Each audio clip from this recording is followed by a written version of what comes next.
Bonjour, je suis Seynabou Diouf, membre de l'Association des juristes sénégalaises et je représente l'association au niveau de la plateforme Alliance nationale femmes et foncier.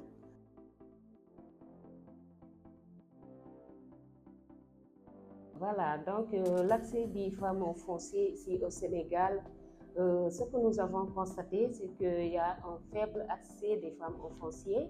Donc les études révèlent qu'il n'y a que 15% des femmes qui accèdent au foncier et pourtant, elles constituent 70% de la population active, c'est-à-dire de la main-d'œuvre agricole, et constituent 80% de la production agricole, notamment dans les cultures vivrières.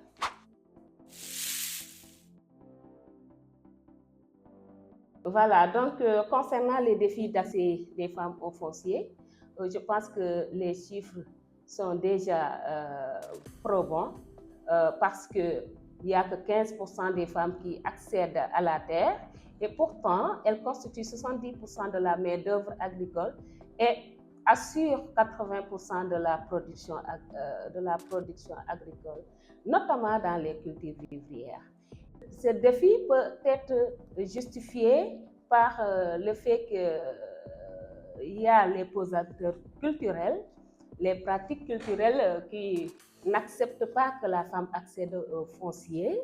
Voilà, donc la femme est une cible qui a toujours été sous tutelle, donc qui n'a pas de pouvoir de disposition.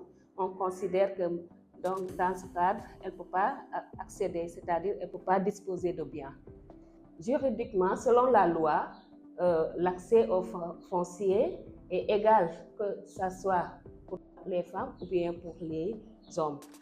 Donc l'article 15 de la Constitution l'a déjà dit, dispose que les hommes et les femmes ont accès égal au foncier.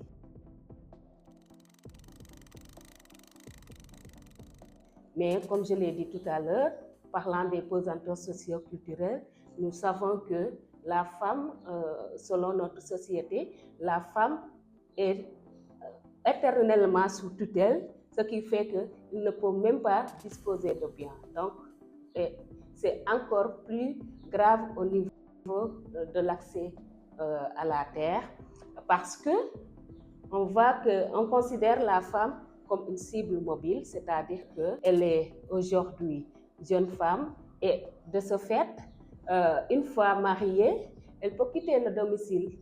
Et la terre étant considérée comme un patrimoine familial, donc voir la femme accéder au foncier et partir avec cette terre au niveau de la famille du mari n'est pas accepté par la société. Et ça vraiment constitue vraiment une contrainte pour la femme d'accéder au foncier.